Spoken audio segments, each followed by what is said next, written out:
Welcome home to USA Global TV and Radio, a place where dreams take flight, with authentic storytelling, diverse perspectives and meaningful conversations, where global stories unite and bridges are built beyond all borders. Discover world-class education, entertainment, hope and inspiration. Together, we're building bridges worldwide. Subscribe to our channel, USA Global TV. Download our app, USA Global TV. Be our guest or join our team. Visit usaglobaltv.com. Thanks to our founder and executive producer, Dr. Jacalyn Kerbeck. Music score by Yeffy Tang from Cloud Road Music. Voiceover artist Mike Porter. Creative direction by Paul Garcia. USA Global TV and Radio. Your home for global connection. All rights reserved. This video and its contents are the exclusive property of USA Global TV and Radio. Unauthorized use, duplication or redistribution in any form is strictly prohibited. What happens when you are structured and disciplined, you're highly effective and productive, you've got everything written down about what it is you're planning to do, and then something you never anticipated occurs and you've got to drop everything and be flexible? We're going to be discussing this today on Dr. Jacalyn Unscripted. Joining me is my dear friend and colleague and the co-host of the show, Mr. Roland Friedl. Let's see what he's been up to. Hi, Roland. Hi, Dr. Jacalyn. Great to see you again. Hello to our audience. Hello. Hello. Great to see you again. We were just talking backstage. I have a very hard time keeping up with where you're going. And the whole point is, from the beginning of what I said, is you're getting a lot of things done. You are highly effective. And tell us a little bit about what's happened to you in the last few days. Well, hello, everyone. What happened for me, as you mentioned, Dr. Jacalyn, I'm very structured. I make some plans, to go forward in my business and my private life. But then always things happen, and this time, in my relationship, I'm getting older. So my aunties or everyone is getting older. So with all elder people, you always have some issues to get sick, or like that happened last week. My auntie fell out of the bed around midnight, so she broke some bones. She went to the hospital or with the Red Cross, and I was in Germany, by the way, for some business meetings and some private meetings, and then I had to head back because she's back home, so I'm taking care about her. So yeah, sometimes plans are there, but sometimes you are interrupted by some things that you have not in control, and sometimes you don't have control. You don't have control about some things, but it is like it is. Man, it's all about flexibility. I agree with you, and I'm so glad that you're there for your auntie. I know last night I led a coaching session. It was over around 10 after 9, and I was ready to go to sleep at 9:30 after 2 really hard workouts and a full day. And I fell asleep and the fire alarm went off in the building, and it kept going on. It went off. I don't know. It must have been going off for half an hour, and there's nothing you can do about it. It's like, leave the building, do this, do that. And it's gone off since I've lived here this time, maybe, I don't know, 10 times. So you start to think to yourself, really? So I look out the window and I look to see if the fire department, if there's any fire trucks on the way, because the fire department's not that far from here. And normally there's one fire truck and you see it making the turn and coming into the complex, but there wasn't anything last night. So I thought, you want to get mad about it and think, is somebody doing this? It's kind of a joke. And then I thought, well, maybe the alarms just go off automatically when certain things happen. So then, and I'm coming to the end of the story, I thought, oh my gosh, what if my apartment's flooded again? So I got up and I started running around the apartment, looking in the studio, because this is where it happened last time. And I thought, you know what? I'm not going to complain about the alarm going off. Hopefully no one's hurt. My apartment's not being flooded. And then finally it went off. But the point is, I was so looking forward to a peaceful night of sleep, and then it was interrupted. And you just have to, you do your best. Absolutely. My gosh. Yeah, but most people are really triggered by things that changes, by change, when something happens. Most people are triggered. But I believe, I don't know what you think, Dr. Jacalyn, but when you're a structured person, you have a certain plan. In German, we say rote Faden, like it's called a spinning thread. When you have a kind of roten Faden, when you know where your goal is, when you're heading to, whenever things happen, you always know how to come back to the road and follow your instruction. After the challenge is mastered or the problem is sorted out. So I think when the more structured you are, meaning that you're not heading to your structure, because when there's a change coming, there's a change coming.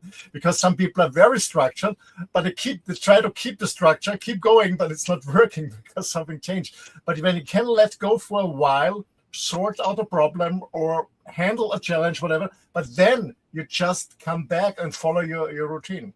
What do you think? That's right. Yeah, I agree with you. You acknowledge what it is that's happening. And I always think I'm supposed to learn something from this. And even in times when it's something very unpleasant, I remember, and I shared this before, when my cars, literally the Mercedes, started slowing itself down and it basically stopped on a major 8-lane highway, and a tow truck came. It was a whole experience.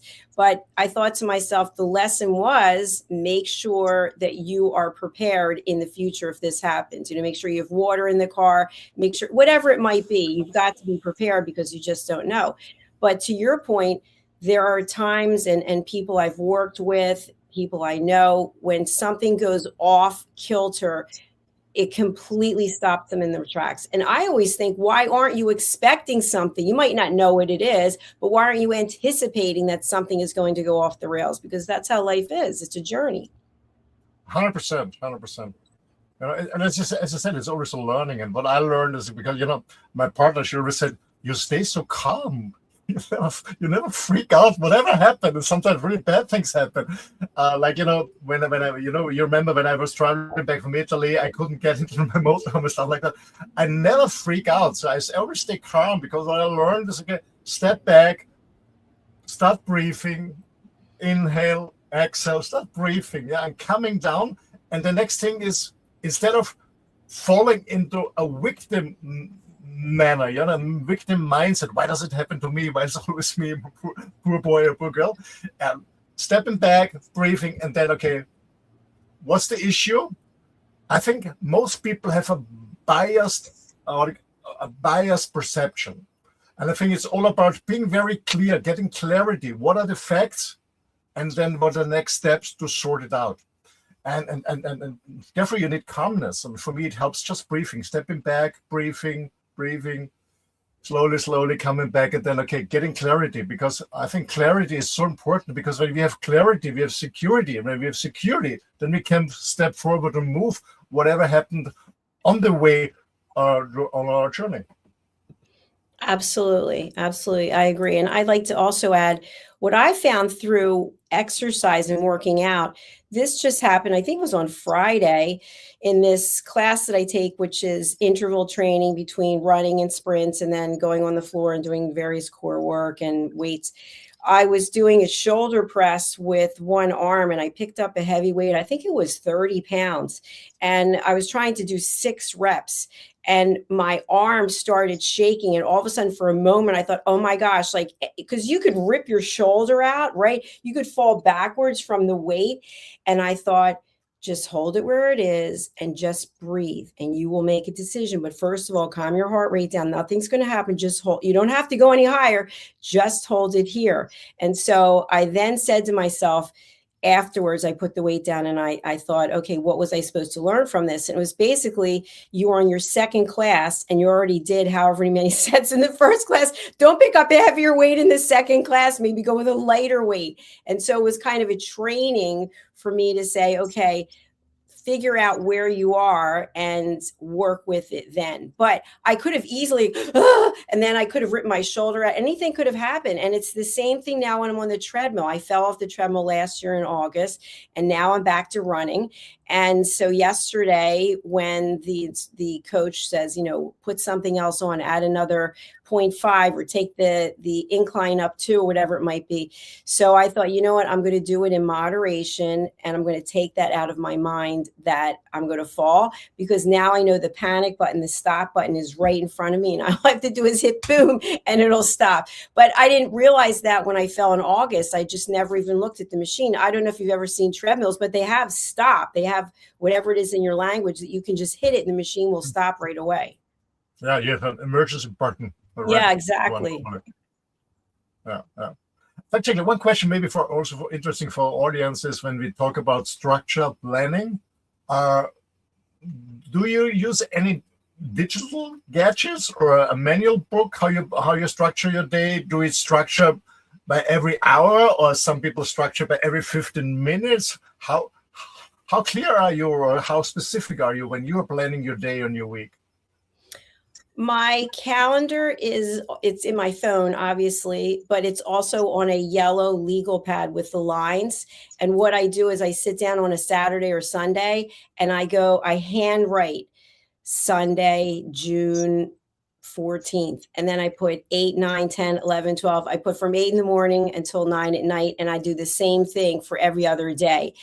So it's scheduled on the hour. However, there are things that I do are on the half hour. So then in between the 2 hours, I'll put .30 and then I put whatever it is. So I usually am planned out probably a month in advance, including my workout schedule. And then anything that I'm doing in terms of both of my businesses or personally, it's all scheduled to the hour. How about you? Well, I sit down mostly on Sundays. So mostly Sunday evenings I blend the next week. Well, blending meaning I already have some appointments. So I use my smartphone because it's always with me. But I also use an analog book like this.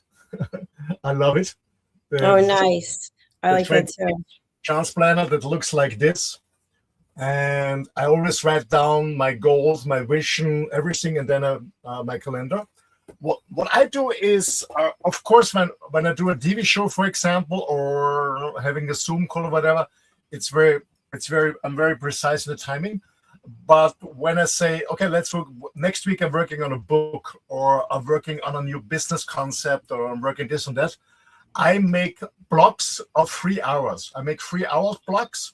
And then this, let's say from 1 to 4 p.m., it's blocked for writing a book or editing or, I don't know, designing a new workshop or whatever. And then this time is blocked. I don't pick up the phone. I don't read emails and everything. So I stay focused for 3 hours just on this task. And this helped me. I do 2 to 3 hour blocks a week where I work very focused on specific stuff, and then I let some hours around because, as we talked before, there can always something happens. There's some urgency or whatever, or some problem to sort out. But I plan my days from the morning to the evening too, more or less. But I let some space for emergency because I don't know what your experience is, but when I was planning too tight and something happens, then I had to shift all my appointments and video calls, and then it becomes a mess. So I don't plan too tight. Yeah, I agree with you. There are always things that come up, but what I do find is, for example, I typically get up the same time every day, which is usually between 5:30 and 6 a.m. And I will immediately go to my computer and I start working. And before you know it, it's like the same thing happened today. I knew I had to wash my hair and it's 15 after 8 and I have to be here at 10 of 9. I'm like, because I sat down at the computer and sometimes I just get so engrossed in what I'm doing. And then I'm frantically thinking, okay, I've got a show at 9. I've got one at 10. I've got one at 11. I've got a lunch. Like I've got all these things plus things that I need to do in between. And then I'm a little OCD in that everything in my home has to be in a perfect condition before I leave so that nothing can be astray. The bed has to, like, it's crazy. So I put an extra like half an hour of pressure on myself. And then I think, how am I going to get it all done by the time I walk out the door? And somehow I managed to get it done. It's a little crazy. Absolutely. But if the funny thing is, there's my personal experience is, I wouldn't say the better plan, but what I would say is the clearer I am about the week as a whole, what I want to achieve at the end of the week, the more I achieve during the week. It's not only setting appointments or to-do lists. What I always do on a Sunday is write up, okay, what's my goal for the next week in general? So I write down my goals in business, I write down my goal in finances, I write down my goals on my health, on my fitness, on my emotions and everything. So I always write down, okay, what's the the overall goal for the whole week. And then I said, okay, when there's something coming in, is it important or is it just urgent? Because, some urgency comes from outside. Importance is something from inside I want to achieve. And this helps me to have this overview to decide if I go to a meeting or join a call or not. So that's what I'm doing too. Yeah, it makes sense. So my question for you is, with all the people you interact with and all your travels, different countries, not everyone's like us, not everyone's structured and disciplined. So how do you set yourself up to mentally be in a calm place when you're dealing with people who maybe are not in such a calm place? Some people, their mind is going constantly and they can't even focus on what it is you're saying. How do you deal with that? Meditating. Meditation, not medication, folks. Meditation. No, meditation. No. But as I'm getting older and more mature and more relaxed in my younger years, because I was always very impatient. I was always very impatient. But I get more relaxed with people like that. So, okay, they are like they are. I found out that everyone is different. So when I know I have to deal with somebody who is working differently than myself, first of all, I decide in general, do I work together with this person? Yes or no? That's one thing. Yeah. But sometimes you have to deal with people and you cannot say yes or no. It's just a yes. You have to. I'm just taking breaks. Sometimes I have to get out of a room and breathe and say, okay, Roland, calm down. It's difficult, but it's not my job to educate these people, because it's a mindset thing, and some people really are not structured. Some people are maybe, especially when I work with people who are very creative, especially people who are very, very creative. They're not very structured. They don't have a classical, let's call it a business mindset. They're different. I can handle it right now. But sometimes it's just meditation. Om Shanti. How about you? Yeah. Well, first of all, one thing I know is, especially when you get to spend time with someone, whether it's personally or professionally, the old adage, know your audience. So, some people are much better under pressure just from what you've seen. And then we also know as coaches that sometimes we can push people to see how they're going to respond for their own benefits, just to get them out of that mindset where they're stuck. And that's one of the things I think is really brings me joy, is that when I work with someone and get them to move out of their comfort zone for some reason that's really going to benefit them personally or professionally. But in other cases, I know I might be dealing with someone who is not open to seeing things in a different way. So in those cases, I try to keep the conversation strictly on topic and then get the discussion and then let's move on. But there's no chit chatting about, oh, how is this and how is that? And let's get together and let's talk soon. Let's have a call. No, there's none of that. It's basically, let's get to it and then let's move on. Yeah.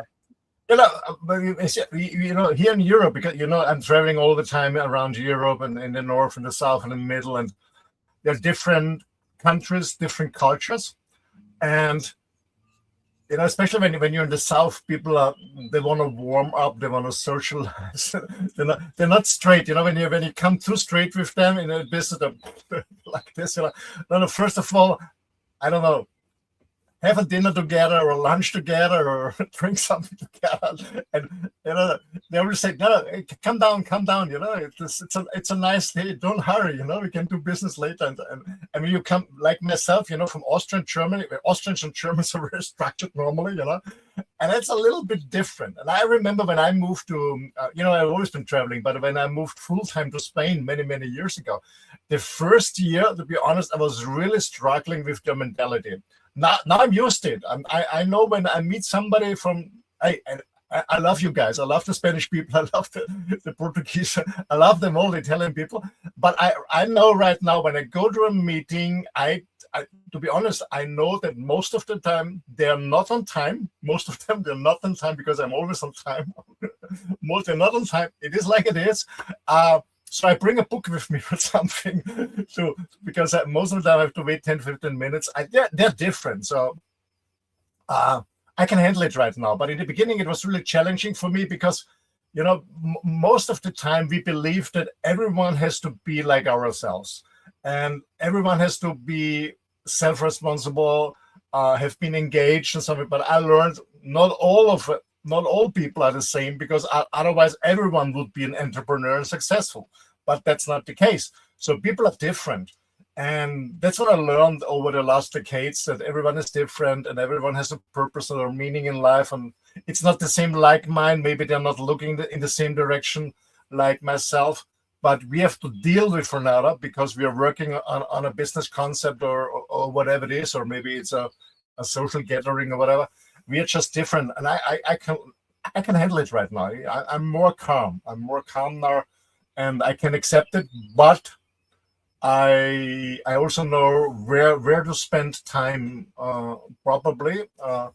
But yeah, it's different here in Europe because there's so many different cultures and habits and attitudes. And the other thing, it's interesting because their economy is also working, for some reason. Yeah, for sure. You bring up a really good point, which I just want to second what you've said. I have worked with a number of people on this network, and they were from other parts of the world, and they were notoriously late, and they were all from the same country. And so what I was told, and I'm just saying this is what I was told, not that I believe this, I'm just sharing, is that they work on African time. This is African time, and you show up whenever. And I said, I don't really understand that, because I don't know how anyone could just show up whenever. If everyone's just showing up whenever, that means no one's actually showing up at the same time. And then how are you supposed to get anything done? And so it ended up that we couldn't do the show anymore, because the show is 40 minutes. And if people are showing up 30 minutes into the show, then you're not adding any value.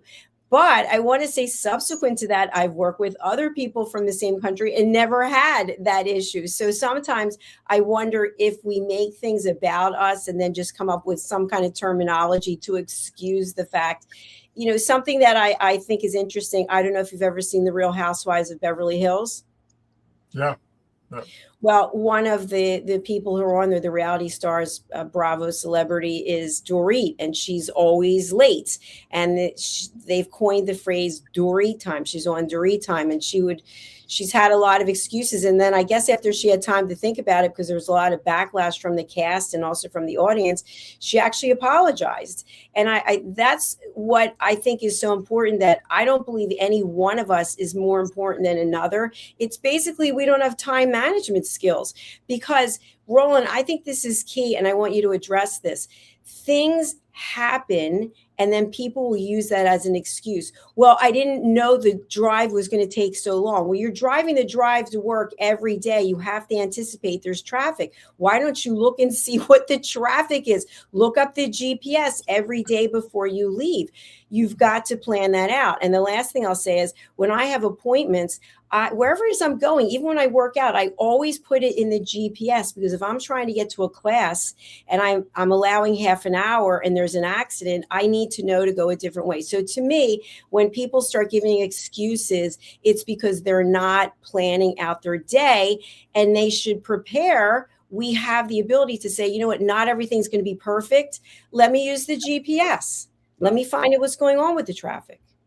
100%. You made a very good point, Jacalyn. I think when we talk about certain values, like being on time or whatever it is, what I learned when we work with different cultures is, basically, I always look about myself and say, how can I improve? And I said, okay, people are like they are, but maybe I should improve my communication and maybe my setup.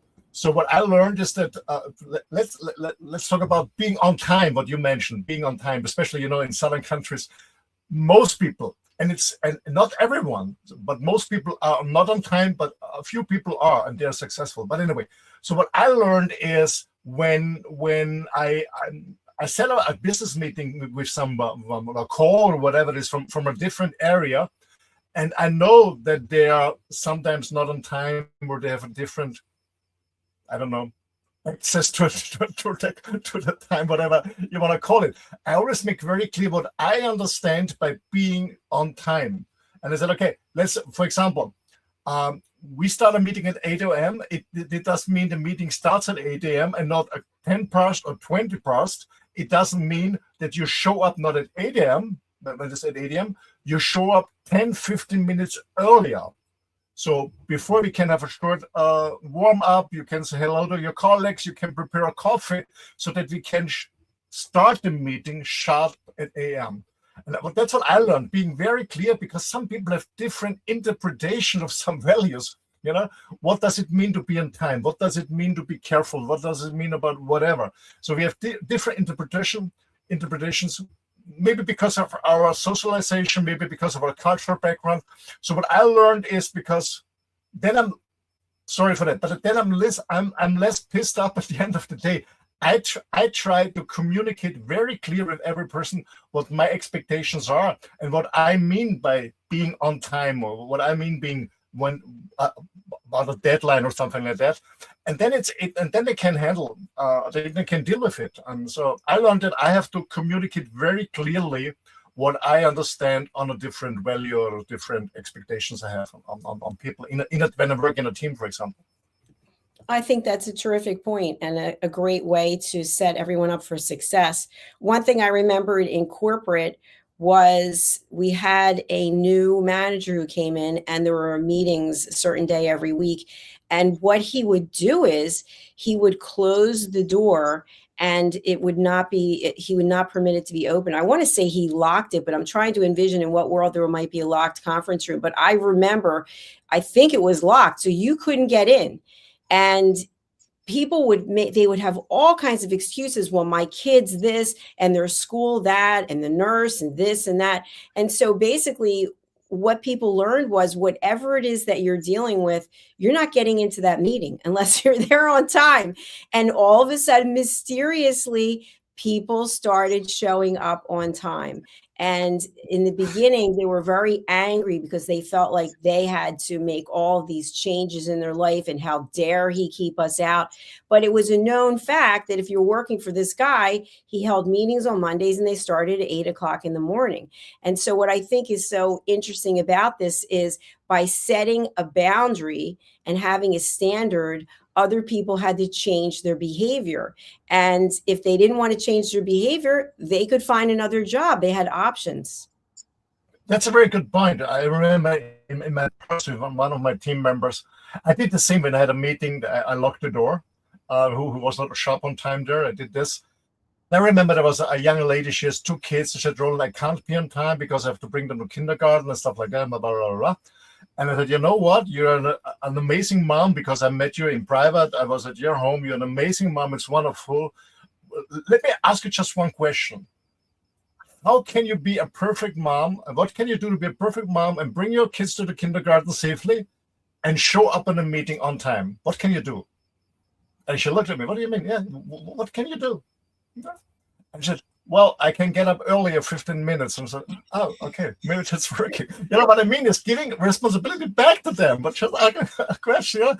I didn't say, okay, just get out your butt out of the bed 15 minutes earlier. No, I said, what can you do? She said, well, maybe I can get up earlier in the morning. I said, yeah, that's a possible solution. What a revelation that is. No, but what you did really required this person to take responsibility and accountability and come up with a solution. It's always about the solution. And I think that's another key takeaway of our Unscripted show today, which is, instead of living and dying by the excuse, what is the solution? What can you do to get it done? And Roland, I think sometimes people don't really want to do it. And that's what's at the core, that they put it off. They don't want to go to the meeting at 8 o'clock on a Monday morning, right? You just had the weekend. Now you have to drive in the traffic. Of course, now sometimes people are on Zoom, but I'm talking about before this when everyone was driving.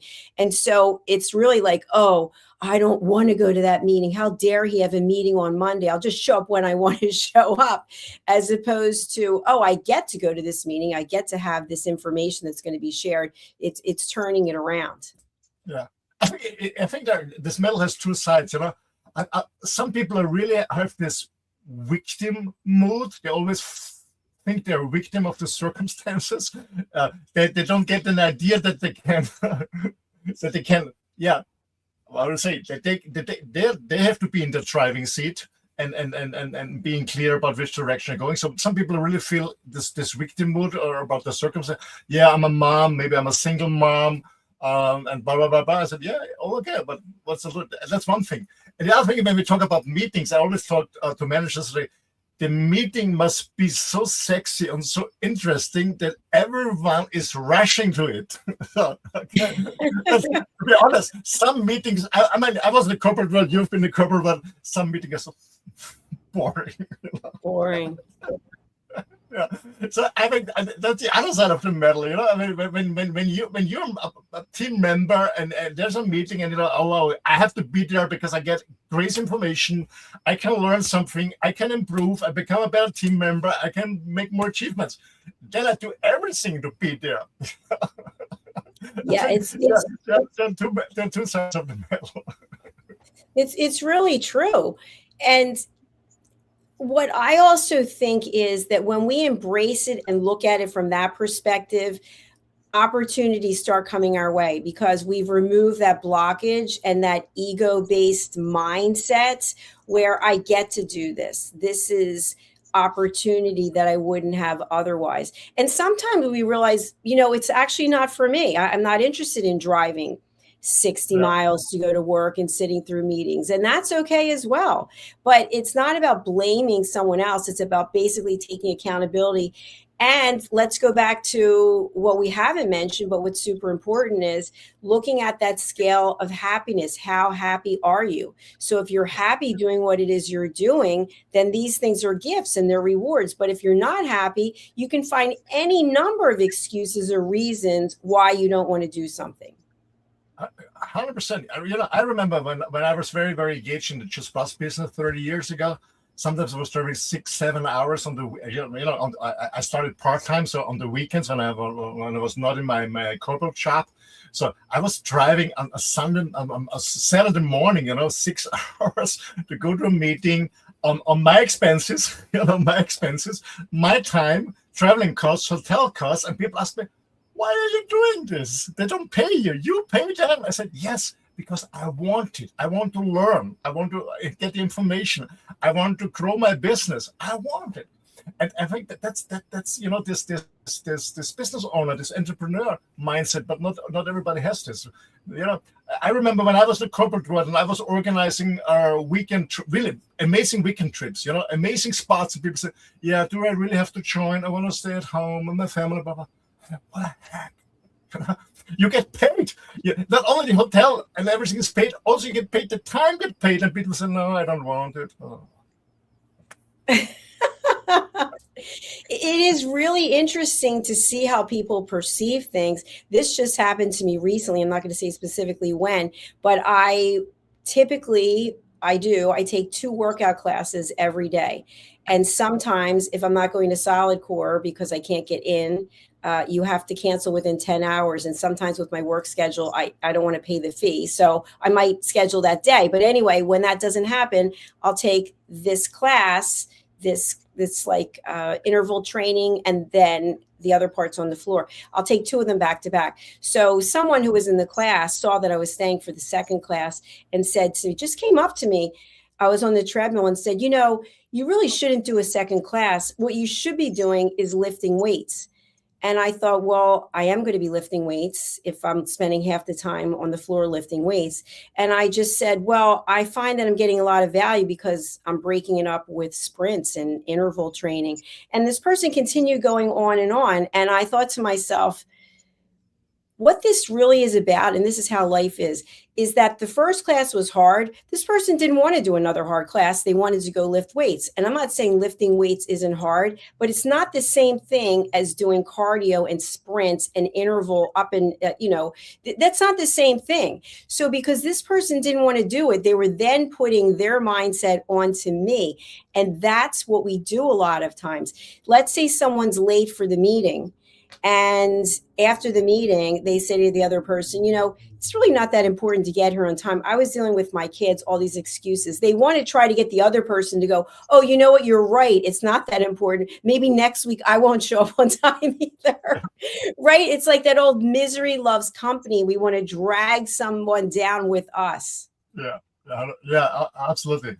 I remember, years ago when I was facilitating trainings worldwide, for companies, sometimes I always had someone in the group after an hour or two. He said, sorry, can we make a break? I think a lot of people need some pee time. And I said, and in the beginning, I said, okay, yes, we can do it. And then I found out what's going on. I said, why don't you say just, I need a break? Right? I need a break. I want a coffee. I want to go for a pee. But why are you telling that other people need a break? I look around, they're shaking their heads. So. It's true. It's like we need that external validation instead of raising our hand. And by the way, everything that we do is not going to be perceived the same way by everyone else. But for example, when I was starting the second class and this person said something, I could have been like, oh, you're right. You know what? I shouldn't be doing this class. Let me come along with you and let me do whatever it is that you're doing. It's like what's the expression about following the herd? And there's been actual documentaries on this, and there was a TV show. I can't think of the name of it, but basically it was in the public domain. Let's say it's in a shopping mall, and one person was hired to do something that would get people's attention. And all of a sudden, other people started following because the person was acting like something was going on. And people like, oh my gosh, I've got to be a part of this. Like maybe they thought there was an emergency or a celebrity was coming. And people would just start following this person for no particular reason. And it's that kind of mindset of the herd mentality. And to me, that goes with that external validation that we're looking around going, okay, thank you. Yeah, that's great. That's what I needed. So what are your thoughts about this as we close out our show? Yeah, I can also relate to it because sometimes it's happened to me when I'm somewhere, traveling somewhere, I don't know, in a new sport, and then I talk to some people and then I want to go somewhere, if I go to a restaurant or whatever. I just walk around and people follow me because they think I know where I'm going. I have no idea. I've seen that before. People just follow you for some reason. I don't know why. Yeah, some people like you, they command that kind of authority, and people are like, oh, if he's going there, it must be the place to go. And they'll forget about whatever it was they were supposed to be doing or why they were there. And it's just like, oh. And so later on this particular documentary, they interviewed the people and they asked them. And it was the same reason. Well, what you just said, he looked like he knew what he was doing and was something that we should know about. So we'll just follow the person. Yeah. Well, my friend, we have to say goodbye. What would you like to say to people as we close out today, another episode of Unscripted? Yeah, first of all, thanks for joining, man or lady, when you joined here, and it's always a lot of fun. I hope you had some insights from our show today. If you want to get in contact with me, send me an email. It's office@rolandfriedl.com. I bring something new out. I started our new company, 100% on AI. It's a fantastic journey. I'm very, very excited. I started 6 months ago. Now the baby is on the street next week. So if you want to learn more about how AI can support your business, and you just focus on what you really want to do, like your creativity or work with clients, just contact me, office@rolandfriedl.com. And if you speak German, you're more than welcome to join my show at 7 p.m. every Tuesday, 7 p.m. today. It's the Macher Talk. It's more a business-related show. And at 8 p.m., both is Central European time. It's the Mutmacher Talk. So if you speak German, you're more than welcome join me. Thank you. Thank you, Roland. I really appreciate you, and I hope you have a beautiful rest of your afternoon and evening. Thank you. Bye-bye. Bye. Thank you, everyone. If you are somewhere on social media watching, we'd love to have you join our community on YouTube, which is USA Global TV and Radio, and Dr. Jacalyn Kerbeck. As we close out, I personally want to thank each and every one of you for taking this journey with us, because without you, we would just be talking to a blank wall or a computer screen. So thank you for being with us, and we'd love to have you join our team. We'll see you again soon. Bye for now. Every great story begins with a vision. At USA Global TV and Radio, for years, we've been providing world-class education, entertainment, inspiration, imagination, connections, and hope. Most people don't stay to watch the outro or the credits, but it's the people behind every success, behind every breakthrough, and behind every unforgettable story who matter. The TV show hosts, our guests, our sponsors, our publicists, our production team, our distribution team, our search engine optimization team, and so many more. You're the ones who make the difference. Every great story belongs to the people who bring it to life. Our future looks bright at USA Global TV and Radio, and that's because of you, our loyal fan base all around the world in more than 60 countries.